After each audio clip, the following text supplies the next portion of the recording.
Saya mau merevisi yang tadi saya infokan di bagian input output control. Jadi, bagian cumulative change in backlog-nya. Di bagian sini perhitungannya tetap sama seperti yang saya bilang. Aktual input kita kurangi dengan aktual output. Ya. Jadi 270 kurangin minus 270 itu tetap 0. Oke. Lalu 250 kita kurangin 270 itu memang minus 20. Nah, minus 20 kita tambahkan dengan 0 itu menjadi minus 20. Nah, di sini kebetulan kasusnya khusus beda dari yang tadi. 280 kita kurangin 270 itu kan hasilnya positif kan, plus 10. Oke. Nah, plus 10 ditambahkan minus 20 itu menjadi minus 10. Oke. Lalu 285 ditambahkan 270 dikurangi menjadi plus 15. Oke. Nah, plus 15 kita tambahkan minus 10 menjadi plus 5. Itu yang mau saya revisi. Kemudian saya akan langsung lanjutkan ke bagian Gantt load chart.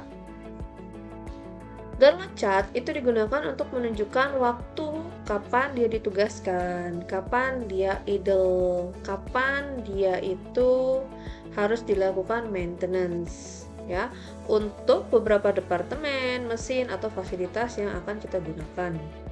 Biasanya ini akan menunjukkan berapa banyak beban kerja relatif dari sistem tersebut, ya, biar si manajer itu dapat menyesuaikan.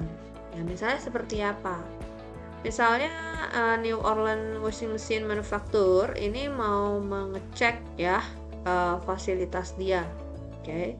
Fasilitas dia di sini dia itu mencoba melihat pada minggu ke 8 Maret ini dia melihat dari 5 work center yang digunakan.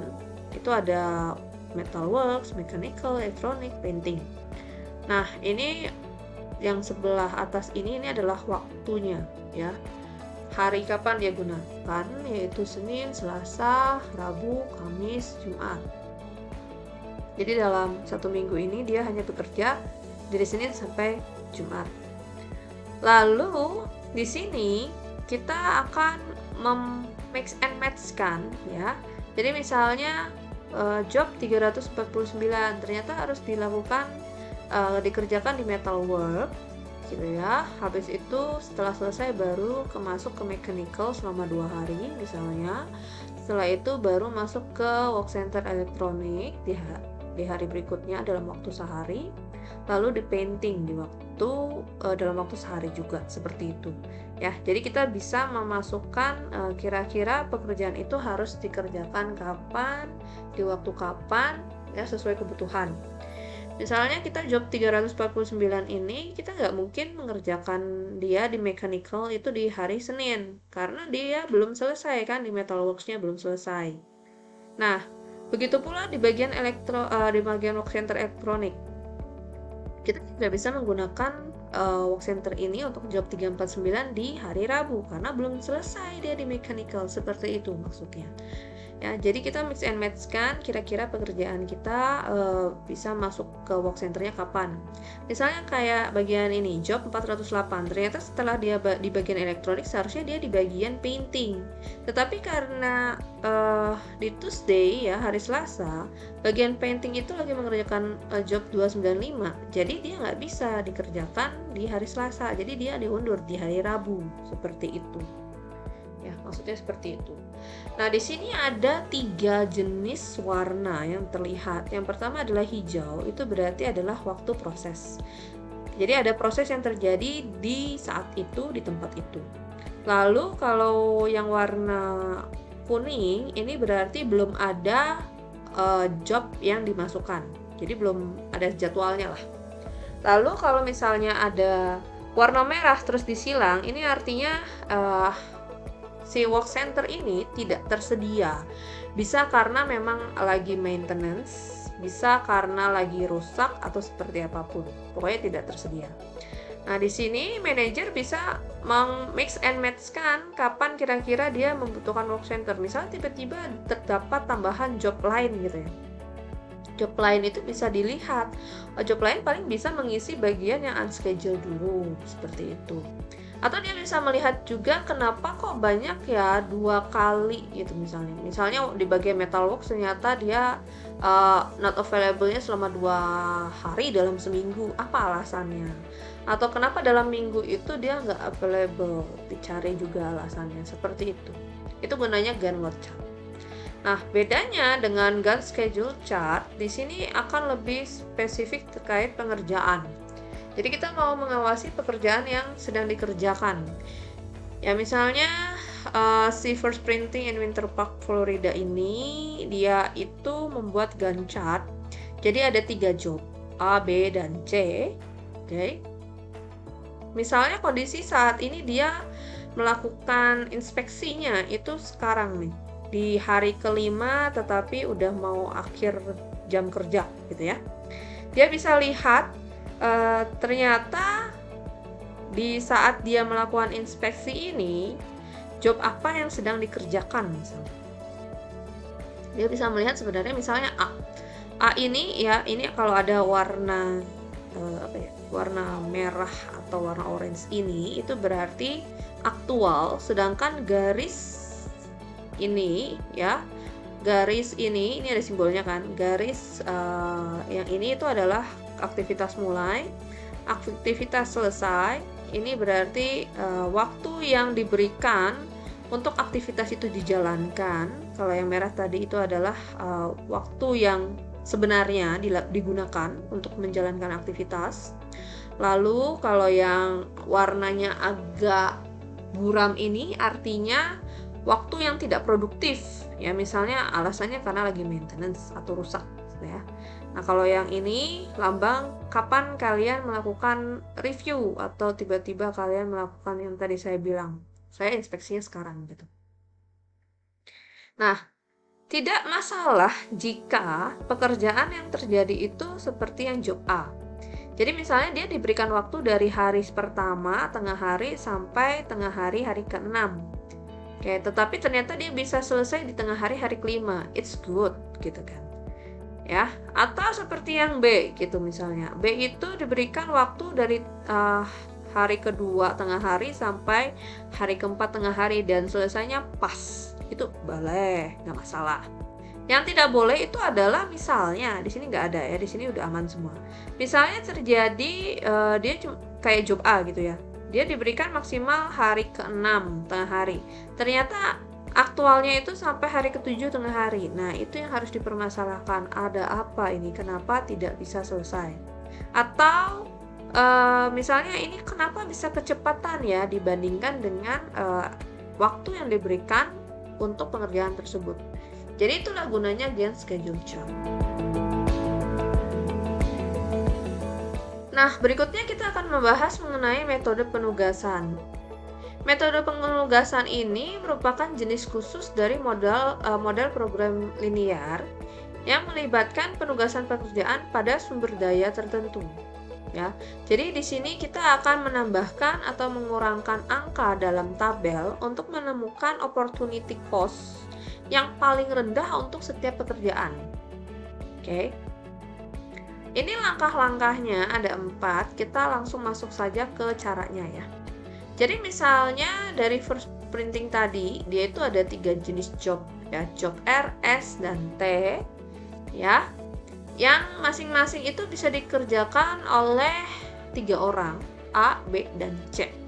Nah, tapi ternyata biaya yang dibutuhkan untuk setiap orang, untuk setiap job itu berbeda-beda. Nah, ini adalah biaya yang harus dikeluarkan. Misalnya si A mengerjakan job R, itu berarti dia harus dibayar $11 seperti itu.